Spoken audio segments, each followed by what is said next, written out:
Wow. All right, the race to bash Wall Street, major 2016 contenders finding some common ground in taking aim at big banks. Here now is Sheila Bair, former FDIC chair and author of the new book, The Bullies of Wall Street. Thanks so much for joining us today. So much to get to.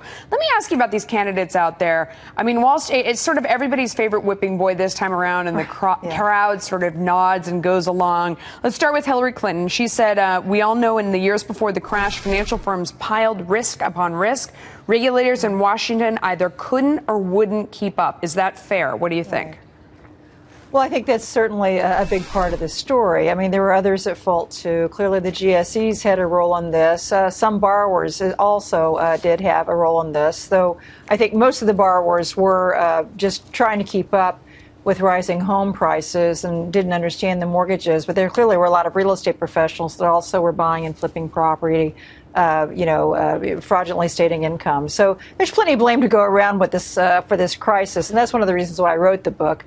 I do take Wall Street to task. They should be taken to task, but I'm very clear that there were other players that were culpable in this. That was a shot at regulators, and even candidates are even taking stabs at the fix. I mean, Jeb Bush, for example, talking about Dodd-Frank. We're about to have the 5-year anniversary, and he said it did not stop banks from becoming too big to fail. In fact, quote, "We have more banks with more concentrated assets in the U.S., and the systemic risk is perhaps greater now than it was when the law was signed." Is that true? Is the risk greater now?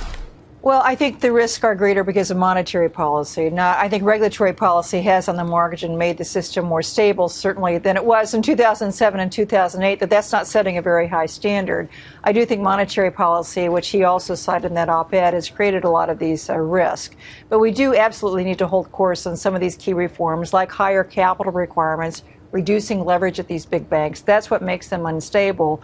If you only fund yourself with, 4 or 5% common equity, you don't have much of a cushion to absorb losses when a downturn occurs. So I think the Fed today finalized yet stronger capital requirements. They could go higher as far as I'm concerned.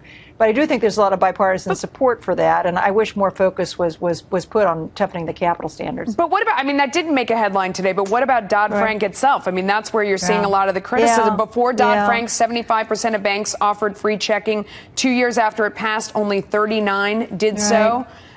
Fees have increased due to Dodd-Frank, leading to a rise in the unbanked and the underbanked among low and moderate income Americans. That was the opposite of the intention, wasn't it? Why is that the case? Yeah, I mean, I think the Durbin Amendment, you can debate whether the Durbin Amendment's a good idea or a bad idea. It really had nothing to do with system stability. And this is the problem with Dodd-Frank. There was no discipline of a bipartisan process.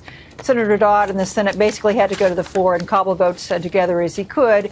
The retailers saw that as an opportunity to force the Durbin Amendment. So I don't think that, I didn't like the Durbin Amendment. I still don't like it. I don't think those savings are being passed on to Walmart customers. I think they are just costing bank customers more money. So I don't like that provision of Dodd-Frank, but it really had nothing with system stability.